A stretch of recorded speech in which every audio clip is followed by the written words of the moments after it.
What's up again guys, yeah it's me, Dovahkiin, and welcome back to my Elden Ring series. And before we begin, be sure to hit on the subscribe button for more great videos. Alright, before I discuss my late game build, as you may not know, I schedule the publishing of my vids on a much later date. That said, this video was created way back in the last week of February, the same week of Elden Ring's first anniversary, and the same period wherein significant milestones came about. First, the game reached a total of 20 million copies sold. Then, it won Game of the Year in the DICE Awards, another Game of the Year title to add in its long list of accolades. Hats off to From Software, proud to be part of the 20 million strong Tarnished army.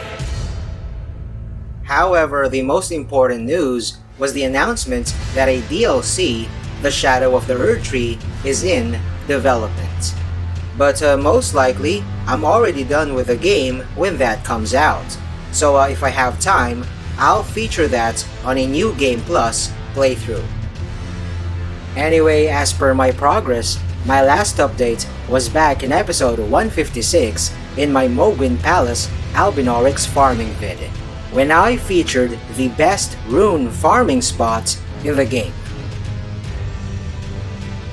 After that, I cleaned up Lanedell, the outskirts, the royal capital, and the subterranean shunning grounds. Then I traversed the Forbidden Lands and cleared the eastern part of the mountaintops of the Giants, except for the main boss there, the Fire Giant.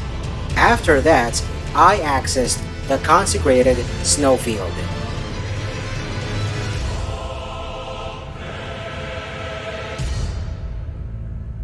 So my boss body count is 148 out of 165, just 17 away from finishing the entire roster. As per main bosses, same with my last update, I'm still at 8 out of 15. Well, on a side note, before I listed down 16 main bosses, cause the final boss, the Elden Beast, follows immediately after Radagon of the Golden Order. But although you can argue it the other way around, just like what I did, that is still a single boss encounter, so I readjusted the overall count back to 15. Again, main bosses drop remembrances, and are either legends, demigods, or gods, but nothing lesser. And speaking of bosses, my late game build entirely relies on what kind of boss I'm gonna be up against with. There are many boss classifications in this game, but I'm not talking about physical characteristics, degree, or even movesets. Cause for a mage, you only need to understand one thing: how the boss reacts to your spells. In short, understanding the AI. And if you start to factor that in, you will realize that there are two boss AI types: those that don't dodge your spells and those that do. For the first type, the ones that normally don't give a shit about incoming projectiles, let's just call them bulky bosses. Well, not all of them are big physically, it's just a generalized assessment. Their AI will still react to your range. If you're far away, they will do ranged movesets, and vice versa.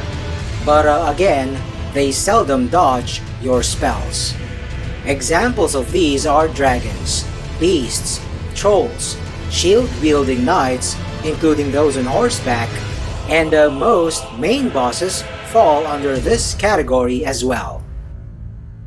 The second AI type is what I call agile bosses. Besides obviously dodging, these fellas move around a lot.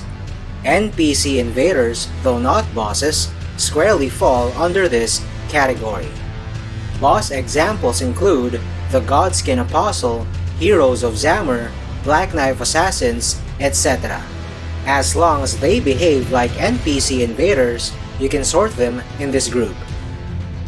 But before we go further, please check out episode 100, my mid-game build video, to get a better grasp on the evolution of my mage, from early game up until that point. Also, most of the things that I will mention here have already been detailed in that episode. Okay, going back to boss AI types. My late game build is dynamic because of that, particularly on the sorceries that I use. For bulky bosses, I go for either Comet Azure or just Comet. By the way, the FP cost of all the sorceries featured here already reflect the increased consumption effect of Lusat's Glintstone Staff and specific helms that I will discuss later. Alright, if the bulky boss is more sluggish than normal, or if I don't need to move around a lot in battle, or if I'm confident in showing off, Comet Azure it is, to melt down that HP bar in an instant. Otherwise, I'm just gonna use Comet, but don't get me wrong, this spell does a ton of damage as well. Now, for agile bosses, there is but one solution: Stars of Ruin. It pumps out 12 high damage homing projectiles, the majority of which connect most of the time. So there are a number of instances wherein I've one-shot NPC invaders and even agile bosses with this sorcery. By the way, Comet Azure and this one fall under the Primeval Sorceries category. On a side note, there's one specific boss type in this game with a unique mechanic: Crystallians. You have to stance break them first before you can do significant damage. And the one that I use for them is my good old trusty Rock Sling, my bread and butter sorcery back in early game. Okay, so these are the rest of my spells, and I've already detailed most of them in my previous build vid, so I'll just do a short recap. By the way, I've also collected all the memory stones in the game, so my slot count is already maxed at 10. First is my sniping sorcery, Loretta's Great Bow, but there's an even better version of this much later in the game. Next is my daily spell, Glintstone Ice Crack. This is the most mana efficient sorcery in my arsenal, but as I've shown in my mid-game build video, if paired with a Snow Witch hat, it does a ton of damage. Plus it applies Frostbite after a few or so hits, so it is still more than viable for late game.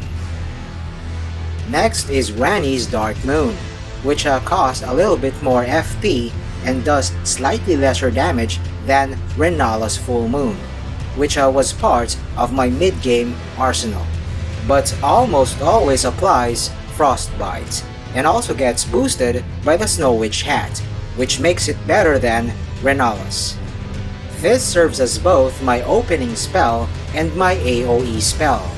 It has a slightly smaller AoE than the Cannon of Haima, which I also used in mid-game, but it works nonetheless. Next is the only incantation in my list, the Law of Regression, which removes all debuffs, namely Poison, Scarlet Rot, Blood Loss, Frostbite, Sleep, Madness, and Death Blight, as opposed to Flame Cleanse Me, the one that I used before, which only cures Poison and Scarlet Rot. Also, it doesn't have a faith requirement, but take note, the prayer book that unlocks this spell for purchase is in the heart of Leyndell, which is well within mid to late game territory. So having 12 points in faith for Flame Cleanse Me, if you're not a faith build like me, is still worth it, since its utility extends up until 80% or so of your first playthrough. Next are the sorceries that I use for certain situations. First is Rock Sling, but I've already shown that earlier, so let's move on to Terra Magica, which requires you to be inside the area of the sigil to get a boost on your magic damage. Sometimes I still use this if there's a chance for an ambush, because that is one of the few practical ways to stay inside the sigil. But because I'm a mage who needs to maintain a healthy kiting range, moving around a lot that is, more often than not, I don't bother at all, because my damage output is more than adequate even without it. Now, the two spells that I use for PvP. First is Star Shower, which launches fewer projectiles and does lesser damage than Stars of Ruin, but has way better tracking, making it more difficult to dodge. And finally, the very popular Adula's Moonblade, for when enemies get too close for comfort. Now, if my choice of spells depends on boss AI types and certain scenarios, so as with my drips, or the armors that I wear. And mind you, all of these are well within the light load threshold. And take note, for most armor sets, the passive bonuses usually just reside on the helms, so they are actually the key pieces of these outfits. Okay, we'll start on the left, then on the right, and lastly at the middle. First is my Azure's Fingerprint Getup, the one that I use for bulky bosses. Azure's Glintstone Crown is the one that raises the damage of Comet Azure by 15%, and 10% on the other hand for Comet and Glintstone Comet Shard. However, there's a downside. It also increases the FP cost of all sorceries by 15%. That seems too much though, as I am also wielding Lusat's Staff, which already inflates mana cost by 50%. But don't worry, cause this build can handle it. On the robe, I just wear it to complete the outfit. But take note, both this one and its cousin set, Lusat's, despite being lightweight, have the highest magic damage negation stats in the game. However, the weakness of this build is physical defense and damage negation, and poise. So to somehow mitigate that, I'm using medium load pieces for my limbs. But again, these drips, along with my entire loadout, still fall well within light load, because I have relatively high endurance.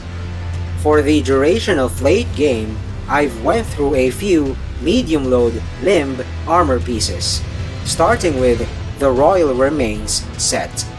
Then I switched to the gauntlets and greaves of the Raging Wolf set. And finally, I found something better, the limb pieces of the Fingerprint set.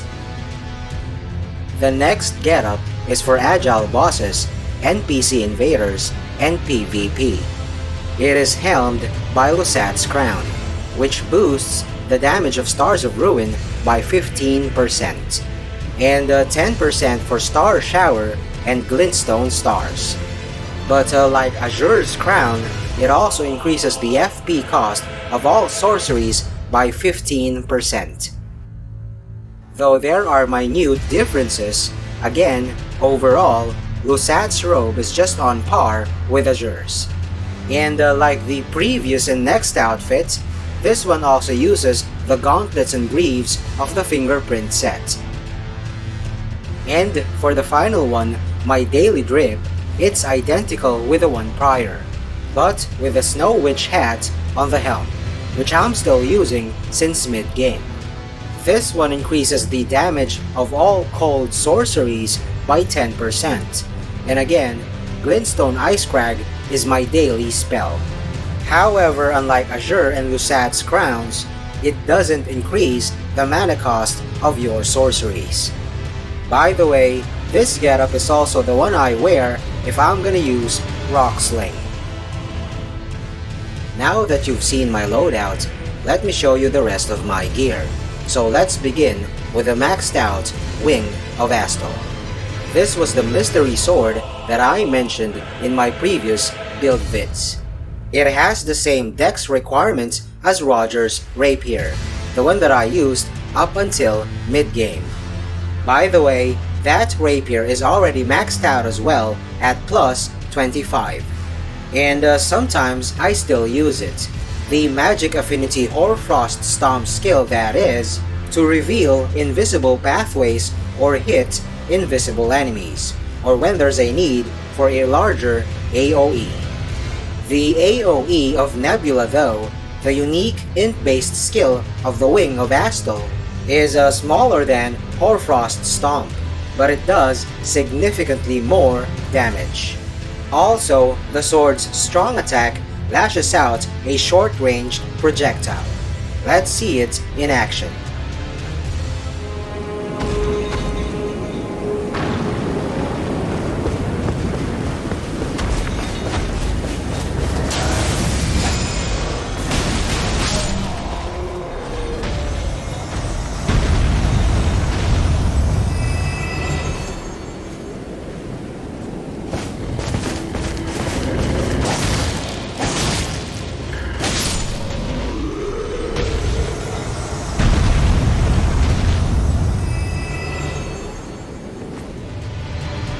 By the way, this sword also does 20% extra damage versus gravity type enemies, such as Onyx Lords, Falling Star Beasts, etc. Next is a non-upgraded Dragon Communion Seal, of which only purpose is to cast Law of Regression, and Flame Cleanse Me prior to late game. I chose this because of two reasons. One, it's weightless, and 2, it only has a faith requirement of 10. Next is of course my maxed out Lusat's Glintstone Staff, of which I made a full review on back in episode 88, when I featured how to get a Somber Smithing Stone 7 in the Volcano manner. I even compared it to the best int-based staves, and how it reigns supreme over them in sorcery scaling. However, technically, there is something better, the Prince of Death's Staff, but there's a caveat. For it to surpass Lusat's in sorcery scaling, your faith should be nearly as high as your int. So when the DLC comes out, most likely for New Game Plus, I might go for a faith build. On a side note, these are the weapons that I use for farming and for other utilities, which I've already detailed in previous vids. Now on Talismans. I've already detailed two of these before. The Radagon icon, which shortens spell casting time, and the Magic Scorpion Charm, which raises magic damage but increases physical damage taken. So let's carry on with my new ones. First is the God-Free icon, which enhances the damage of charged spells and skills by 15%. Specific sorceries that I mentioned earlier, Comet, Stars of Ruin, and Star Shower are all chargeable. So when I'm sporting my Azure or Lusat's drips, this talisman is also equipped. But if I'm just on daily mode with the Snow Witch hat, since Ice Crag is not chargeable, I swap this out for the Graven Skull Talisman, another one that I featured in the past. And although having a similar natured buff with the next one on my list, you can wear this along with it. The Graven Mass Talisman, which increases the damage of all sorceries by 8%. So in combination with a Graven Skull, you get a sum of 12%. Now, even though I'm wearing medium load limb armor pieces, if you analyze my loadout, particularly on the talismans that I use, you can safely assume that this is a glass cannon build. High damage but low defense. So let me show you the other things in this build that somehow tries to fill in that defensive inadequacy. On a side note, my HP and FP flasks are maxed out as well. A total of 14 charges, 7 for each, and at level 12. And by the way, as you can see, my HP pots are in the pouch for quicker access. Alright, first on my physic mix. Well, obviously as a mage, using the Magic Shrouding Crack tier is a no-brainer, and I've already featured this before. But the one that improves my defense is the Opaline Hard tier, which raises all damage negation stats by 15% for 3 minutes. To describe it in simple terms, it's like equipping a 5th piece of armor. Next are Great Runes, which I only activate if I'm against main bosses, but have forgotten to do so on more than a few occasions. Currently, I'm using Radahn's, which increases HP, FP, and stamina by 15%. However, Morgoth's, although boosting only HP, is a solid choice as well, because it gives you a massive 25% increase. Next are my actual stats: Vigor, Endurance, and Strength attributes. But before I explain why, take note, this is just my first playthrough, and I'm already at level 272.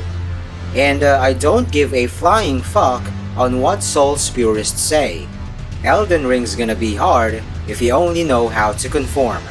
If you wanna make things easy, innovate to solve that problem. And one of the obvious ways to do that is just to level up. Anyway, going back to the 3 attributes that give this build some better chances of survival. And just like in my mid-game build video, here are also the soft and hard caps of the attributes. Don't be confused on hard caps. In this case, they are the last values on the right. Technically, 99 is the hard cap, the absolute limit of all attributes.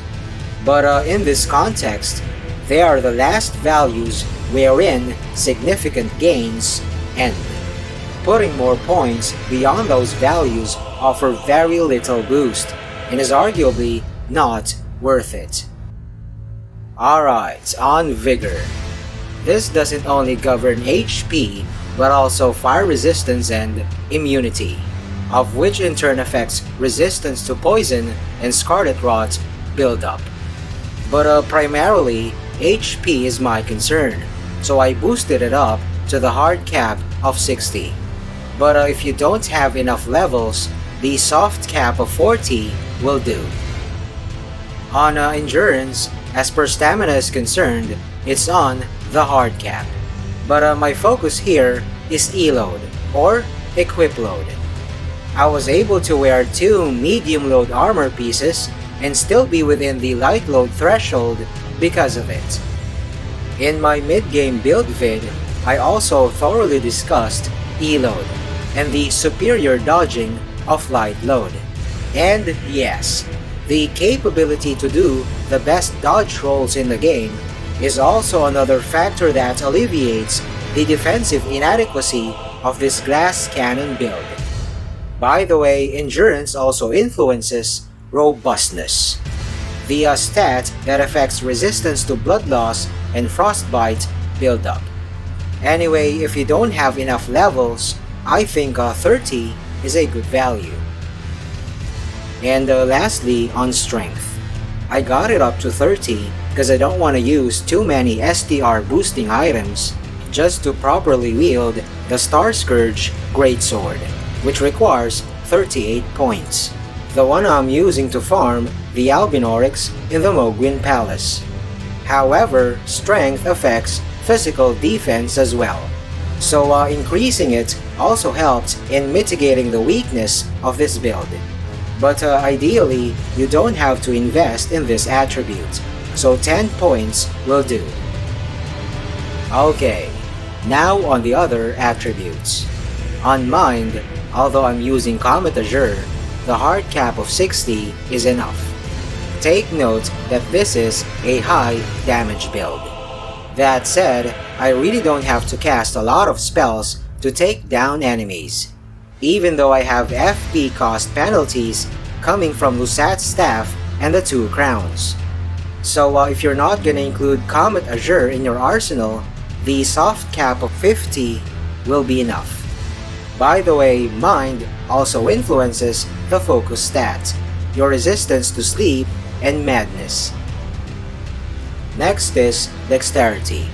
Obviously, this affects the damage of your dex-based weapons. But besides that, this attribute also shortens the casting time of spells, reduces fall damage, and makes it harder to get knocked off your horse, Torrent. I got my dex up to 30, because although the Wing of Astal is primarily int-based, dex slightly improves its damage as well. And besides that, on top of Radagon's icon, I want to further enhance the casting time of my spells. But realistically for this build, considering the 2 swords that I use only require 17 dex, the first soft cap of 18 will do. This build is centered around intelligence, so obviously I chose to reach the actual hard cap of 99. But the contextual hard cap of 80 is all you need. By the way, int also improves your magic defense. Now on Faith. Again, I might go for a Faith build in New Game Plus, but obviously I have no need for it. Except for the 12 points to cast Flame Cleanse Me in early game up until the later part of mid-game. And lastly on Arcane, another attribute that this build doesn't need, so I just left it at 10 points. By the way, Arc also governs a few stats: Discovery, Holy Defense, and Vitality, which is resistance to Death Blight buildup. Therefore, as per attributes are concerned, you can complete this build as early as level 171. That's still quite underdeveloped in my opinion, so don't get your hopes up on the aspect of survivability. Now, if you've been following my series, you've already seen this build in action since episode 118 onwards, and there's no need to prove how deadly it is. That said, I'm sure you knew, as per Spirit Ashes are concerned, that I'm no longer using my maxed out Lutel the Headless, but instead a maxed Black Knife Tish. She is arguably the second best summon in the game, cause we all know who number 1 is, the Mimic tier. But that doesn't work for me, cause obviously I'm a mage, and I need someone who performs a different role. Tish is relentless.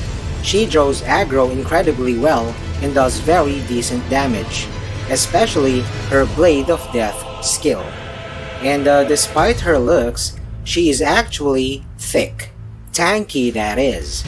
Not because of armor, but her movesets are quick and nimble, that enemies usually miss her. Alright, so as a recap of the evolution of my astrologer, I started out as a gravity mage in early game. Then I became a cryomancer in mid-game. Well, technically, I'm still a cryomancer here in late game, when on daily mode, that is. But since I have full command over the Primeval Sorceries and have surpassed Master Azure and Lusat, the final evolution of my build I will refer to as Primevalist. If that is even a valid word, it doesn't matter, that's what I'm gonna call it, so be it. Anyway, as I said in the beginning, I've just arrived here in the consecrated snowfield. So, stay tuned in for the next episodes as I clear this region. And that is all there is for now. Thanks for watching. Also check out other videos from Sabbath Man Philippines and don't forget to subscribe. See ya on my next vid. Peace out ya.